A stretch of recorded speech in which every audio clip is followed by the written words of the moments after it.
بسم اللہ الرحمن الرحیم۔ لاکھوں کروڑوں درود و سلام محمد مصطفیٰ صلی اللہ علیہ وسلم اور آل محمد پر۔ میں ہوں عمر دراز گوندل۔ ہوا یہ کہ بلے کے نشان کو لے کے شور مچا ہوا ہے، حالانکہ اس وقت الیکشن کی حیثیت کے اوپر خود سے سوالات ہیں کہ یہ الیکشن کتنا فیئر ہے، اور اس میں الیکشن کمیشن کیسے بیہیو کر رہا ہے۔ اب ہوا یہ کہ پشاور ہائی کورٹ نے ان کو ریلیف دیا، لیکن پشاور ہائی کورٹ کے اس ریلیف کو لے کے الیکشن کمیشن نے کہا یہ کیسے ہو سکتا ہے کہ ہم جو ہے یہ مسلم لیگ نون کے لیے اتنی آسانیاں پیدا کریں، وہ بلے سے ڈرتے ہیں، تو ظاہر ہے بلا نہیں ہونا چاہیے۔ لیکن وہ جو میاں خیل صاحب کی عدالت کا فیصلہ تھا سنگل بینچ کا، تو اس کے خلاف الیکشن کمیشن آف پاکستان نے ایک انٹرا کورٹ اپیل کر دی کہ آپ مہربانی کریں اس فیصلے کو معطل کر دیں اور بلے کا نشان پاکستان تحریک انصاف سے واپس چھین لیا جائے۔ تو آج عدالت لگی پشاور ہائی کورٹ صبح سویرے، اور پشاور ہائی کورٹ نے آج صبح سویرے ہی اس معاملے کے اوپر لنکا ڈھا دی ہے، اور الیکشن کمیشن وہاں پہ جو اس حوالے سے جو موقف سامنے رکھ رہا ہے، جو بات کر رہا ہے، میں آپ کے سامنے ضرور کرنا چاہتا ہوں۔ تو ان کا بڑی سادہ سی بات یہ ہے، ہم آپ سے بڑی یہ گزارش کر رہے ہیں کہ آپ جو عدالت کی معطلی کا فیصلہ ہے، وہ آپ نے جو بلے کا نشان یا الیکشن کمیشن کا فیصلہ جو معطل کیا، اس فیصلے کو آپ واپس لے لیں، یعنی ہمیں انٹرم ریلیف دے دیں، اور 9 جنوری کو چونکہ کیس مقرر ہے تو ہم 9 جنوری کو میرٹ کے اوپر دلائل دے دیں گے اور عدالت جو ہے وہ فیصلہ کر لے گی۔ اب الیکشن کمیشن نے یہاں پہ ایک اپنی طرف سے فنکاری لگائی، لیکن عدالت نے وہاں پہ بڑا بنیادی سوال اٹھایا کہ سپریم کورٹ، انہوں نے پوچھا کہ جسٹس اعجاز خان جو اس کیس کی سماعت کر رہے ہیں، کہ سپریم کورٹ نے کوئی ایسا آرڈر دیا کہ کیا ایک ہائی کورٹ کا حکم پورے ملک کے لیے ہوتا ہے؟ اخبار میں پڑھا تھا، کیا ایسے کوئی حکم ہے بھی؟ اور اس کے اوپر نمائندہ الیکشن کمیشن نے کہا جی بالکل، سپریم کورٹ نے آرؤز سے متعلق لاہور ہائی کورٹ کا جو فیصلہ ہے اس کو معطل کیا تھا۔ اب الیکشن کمیشن کی جو آج انٹینشن نظر آئی کہ کسی طریقے سے ہم وہ کیا کہتے ہیں کہ فیصلہ معطل کرانے کی استدعا کرتے ہیں، فیصلہ معطل ہو گیا تو اس دوران انتخابی نشان والی کہانی بھی نکل جائے گی، اس کے ساتھ جو ہے وہ ریزرو سیٹوں والا معاملہ بھی نکل جائے گا۔ لیکن عدالت مجھے لگتا ہے کہ اس حوالے سے وہ تھوڑا سا مائنڈ ڈیفرنٹ رکھتی ہے۔ اس کی وجہ یہ ہے کہ جسٹس اعجاز خان نے کہا کہ دیکھیں ہم فیصلہ نہیں کر سکتے، اس کی وجہ یہ ہے کہ 9 جنوری کو عدالت نے ڈویژنل بینچ لگایا ہوا ہے، یعنی 2 رکنی بینچ جو ہے وہ عام طور پہ اس کیس کو سنے گا، تو اس لیے ہم فیصلہ نہیں کر سکتے۔ لیکن الیکشن کمیشن کے وکیل بار بار یہی کر رہے تھے، جس سے آج جو کورٹ رپورٹرز ہیں ان کا خیال یہ ہے، یا ان کا بتانا یہ ہے کہ جو باڈی لینگویج کورٹ کی نظر آئی، اس سے یہ فیل ہوا کہ وہ فریقین کو اس متفرق درخواست کے اوپر نوٹس جاری کریں گے، اور اس کے ساتھ جو ہے وہ کہیں گے جی ٹھیک ہے ہم اس کو 9 جنوری کو ہی اس کے ساتھ ہی، ہو سکتا ہے وہ کہے جی 9 جنوری کو اس کے ساتھ سن لیں، لیکن یہ ایک امکان ہے۔ اب فیصلہ کب سنایا جاتا ہے، فیصلہ محفوظ رہتا ہے، آج سنا دیا جاتا ہے، یہ ایک الگ میٹر ہوگا۔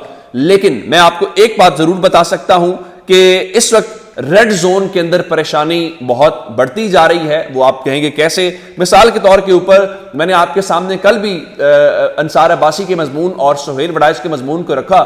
اب سلیم صافی جو ہے وہ رات کو جیو نیوز کے اوپر بیٹھ کے یہ کہہ رہے تھے کہ جناب عدلیہ کے کچھ فیصلوں پر اسٹیبلشمنٹ اور موجودہ حکومت خوش نہیں ہے۔ سوال یہ پیدا ہوتا ہے کہ پاکستان کی عدالتوں کو فیصلے آئین اور قانون کے مطابق دینے ہیں، یا اس بنیاد کے اوپر دینے ہیں کہ اسٹیبلشمنٹ کو، حکومت کو، یا جو بھی ہیں ان کو کیا پسند ہے، کس بات کے اوپر وہ خوش ہیں۔ اب وہ کیا چاہتے ہیں، کم از کم میرے میں اتنی ہمت نہیں ہے میں اس کے اوپر بات کروں۔ میں جو وہ باغی کے نام سے مشہور جاوید ہاشمی ہے ان کے حوالے سے بتا دیتا ہوں۔ دیکھیے اس وقت بہت سارے لوگ اسلام آباد کے اندر کہہ رہے ہیں کہ بہت ساری چیزیں مینج کرنے کی کوشش کی جا رہی ہے، کچھ لوگ سٹل ہیں جو مینج نہیں ہو پا رہے۔ اگر وہ مینج نہ ہو پائے تو الیکشن بھول جائیں آپ 8 فروری کو، اور یہ میں نہیں کہہ رہا، یہ تو پی ڈی ایم کے سربراہ فضل الرحمان کہہ رہے ہیں، قاضی صاحب کہیں میرے اوپر ہی توہین عدالت والا معاملہ نہ ہو۔ اب وہ کہہ رہے ہیں کہ ان کو الیکشن ہوتے نظر نہیں آ رہے۔ اب اس ساری صورتحال کے دوران اگر وہ مینج نہ ہوئے تو صورتحال پبلک تو چلے مینج نہیں ہو رہی، دستور والوں کو مینج کرنا ہے، میں اس سے زیادہ اشارہ نہیں دے سکتا، جمہور والے تو ہمیں مینج ہوتے ہوئے دکھائی نہیں دے رہے۔ اب جاوید ہاشمی کیا کہہ رہے ہیں، وہ کہہ رہے ہیں جی انتخابات میں جو نتائج اسٹیبلشمنٹ چاہتی ہے، جو ان کا خیال ہے، وہ عوام دینے کو تیار نہیں ہے۔ چلیں میں آپ کو ایک اور دلچسپ معاملہ بتاتا ہوں۔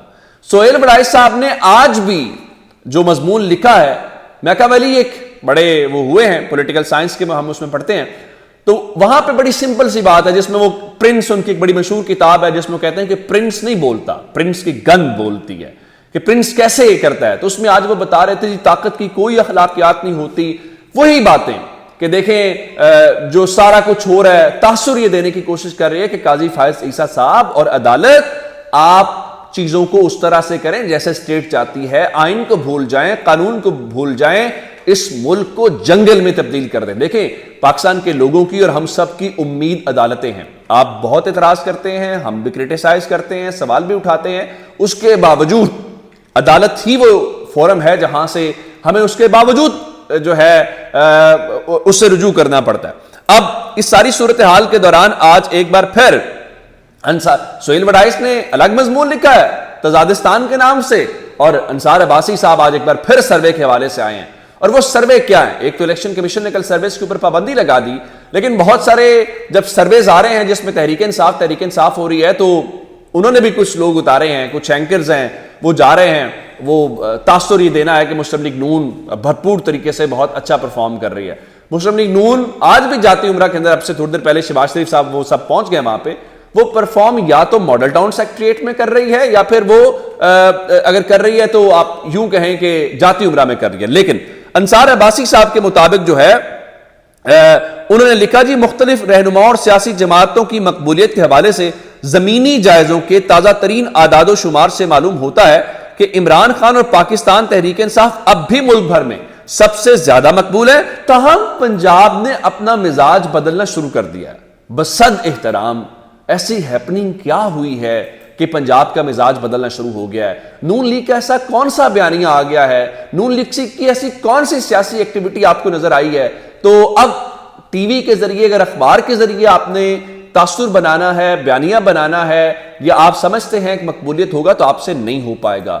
ٹی وی کوئی دیکھتا نہیں ہے، اور جن لوگوں کے ذریعے اخبار میں آپ کرنا چاہتے ہیں ان کو سب کو پتا ہے کہ وہ کہاں سے بولتے ہیں، وہ کس کا ماؤتھ پیس ہے. اس میں حوالے سے نہیں. اچھا آگے لکھا انصار عباسی نے کہ باخبر ذرائع کا کہنا ہے کہ پنجاب میں پی ٹی آئی اور نون لیگ کے درمیان مقبولیت کا فرق کم ہو گیا، جس میں لکھا کہ مقبولیت کے لحاظ سے یہ فرق چند ماہ قبل تک پی ٹی آئی کے حق میں 15% تک زیادہ تھا، جبکہ اب یہ صوبے میں کم ہو کر 5% تک رہ گیا. دیکھیے اگر آپ لوگوں کو یہ لگتا ہے کہ جو مقبولیت ہے وہ کم ہو گئی ہے، تو پھر میرے خیال سے تحریک انصاف کو لیول پلینگ فیلڈ دیتے ہوئے، صاف شفاف الیکشنز کرواتے ہوئے قوم کو فیصلہ کرنے دیں. یہ نہ کہیں کہ جناب وہ جو اس طرح کامران شاہد نے رات کو ٹویٹ کیا کہ جی لیول پلینگ فیلڈ جو ہے وہ اداروں کی سینکٹیٹی اور انٹیگریٹی کے اوپر کمپرومائز کر کے نہیں دی جا سکتی. دیکھیے پاکستان میں ایک چیز ضروری ہے، وہ کانسٹیٹیوشن ہے. ادارے، افراد، میں، آپ سب آئین کے ماتحت ہے، آئین سے اوپر کچھ نہیں ہے. اگر آئین کسی کو حق دیتا ہے الیکشن لڑنے کا، کسی سیاسی ایکٹیویٹی کا، تو وہ ہمیں دینا پڑے گا، ہمیں پسند ہو یا نہ پسند ہو. ہمیں یہی وہ ہمارا رویہ تھا جو ماضی میں ہم بہت بڑے سانحے سے دوچار ہوئے اور ہم نے نہیں سیکھا. دیکھیے مثال کے طور کے اوپر میں ایک شخص کو پسند نہیں کرتا، اکثریت اس کو پسند کرتی ہے، تو مجھے اس کے سامنے سرنڈر کرنا پڑے گا، کیونکہ یہ اکثریت کا فیصلہ ہے. اچھا اس کے حوالے سے انہوں نے بتایا انصار عباسی نے کہ ملک بھر میں پی ٹی آئی کی مقبولیت 2018 میں ہونے والے عام انتخابات سے زیادہ ہے. نون لیگ کے مقابلے میں دیکھیں تو پارٹی کی مقبولیت 2018 کی پوزیشن سے کم ہے. اندازہ کریں کہ ویسے فرما رہے ہیں کہ 5% کم ہو گیا ہے. پنجاب کا گراؤنڈ بنا رہا ہے، کیونکہ پنجاب میں مسلم لیگ نون کو وہ کیا کہتے ہیں کہ جھلو پھیرنا ہے نا، تو یہ تاثر ہے. ایک طرف کہہ رہے ہیں کہ تحریک انصاف 2018 سے بھی زیادہ مقبول ہے، یعنی وہ وقت جب وہ حکومت بنا گئے تو اب مسلم لیگ نون 2018 سے بھی نیچے ہے، لیکن اس کے باوجود ووٹ کا کم ہو گیا. یہ نہیں چلے گا. یہ جو آپ ٹی وی کے ذریعے، اخبار کے ذریعے چیزوں کو کرنے کی کوشش کر رہے ہیں، یہ نہیں ہو پائے گا. ہاں رگڑا لگائیں. وہ صنم جاوید بیچاری، اس کا ایک روز جسمانی ریمانڈ اب پورا ہوا ہے، اور اس کو تھانہ ماڈل ٹاؤن پولیس نے جو ہے وہ انسداد دہشت گردی عدالت میں پیش کر دیا. کل بھی اس کو پیش کیا گیا. اگر آپ کو خوف آتا ہے صنم جاوید سے، اگر آپ کو خوف آتا ہے طیبہ راجہ سے، اگر آپ کو خوف آتا ہے عالیہ حمزہ اور باقی لوگوں سے، تو آپ اندازہ کر لیں کہ آپ نیریٹو کس کے اوپر اور کہاں پہ کھڑے. آج بھی دیکھیں مسلم لیگ نون کیا چاہتی ہے. مسلم لیگ نون یہ چاہتی ہے کہ 9 مئی کے واقعے کو سیاسی طور پہ کیش کیا جائے. 9 مئی کے واقعے کی کوئی حمایت نہیں کرتا، نہ عمران خان کر رہے ہیں، نہ کوئی پاکستانی کر رہا ہے، نہ ہم کر رہے ہیں، کوئی بھی نہیں کر رہا. لیکن مسلم لیگ نون آج بھی عرفان صدیقی صاحب نے وہ ان کا ہے کیا کہ جناب آپ 9 مئی کے لے کے پوری قوم کو جو نون لیگ کا مخالف ہے تہس نہس کر دیں اور مسلم لیگ نون کو کھلی گلیاں دے دیں تاکہ اس میں مسلم لیگ نون جو ہے وہ پھرتی رہے. اس طرح آپ سیاسی جنگ نہیں جیت سکتے. آپ سیاسی مارکہ ہار چکے ہیں اور یہ آپ کو ہرایا کسی نے نہیں ہے بلکہ قوم کے سامنے آپ اس چیز کو ہارتے ہوئے نظر آ رہے ہیں. اچھا آگے چلتے ہیں. سپریم کورٹ سے جناب آپ کو خبر قاضی فائز عیسیٰ صاحب کے حوالے سے آج 2 بڑے امپورٹنٹ کیس لگے ہوئے ہیں. ایک جبری گمشدگیوں کا کیس ہے جو اعتزاز احسن صاحب اور دیگر کی درخواست ہے, اور دوسرا جو جس کے اندر نواز شریف اور جہانگیر خان ترین کے لیے راستہ نکالنا ہے, یعنی ان کی جو تاحیات نااہلی ہے اس حوالے سے. اب سے تھوڑی دیر پہلے سپریم کورٹ سے ایک اعلان کیا گیا ہے اور اعلان یہ ہے کہ آج ان دونوں کیسز کی جو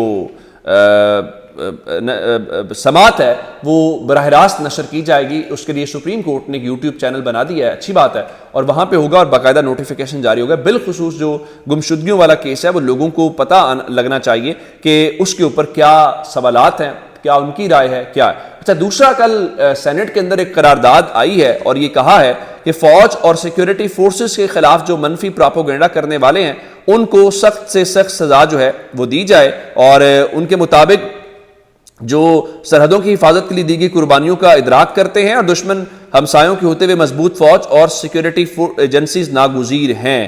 اور اس کے مطابق اچھا یہ جو قرارداد ہے یہ پیپلز پارٹی کے سینیٹر بہرمند خان جتنگی ہیں ان کی جانب سے پیش کی گئی, اور پاکستان تحریک انصاف نے بھی اس کی حمایت کی. ظاہر ہے کون ہے جو کہتا ہے کہ ملک کے لیے فوج نہیں چاہیے, کون ہے جو کہتا ہے کہ ایجنسیز نہیں چاہیے, سب کو چاہیے. وہ جس کے اوپر مسلم لیگ نون لیبل لگانا چاہتی ہے عمران خان کے اوپر, وہ بھی کہتا ہے کہ یہ فوج بھی میری ہے, یہ ملک بھی میرا ہے. وہ کہتا ہے میرا ہونا یا نہ ہونا معنی نہیں رکھتا, فوج مضبوط ہونا بہت معنی رکھتا ہے. اپنا بہت سارا خیال رکھیے گا. خدا حافظ.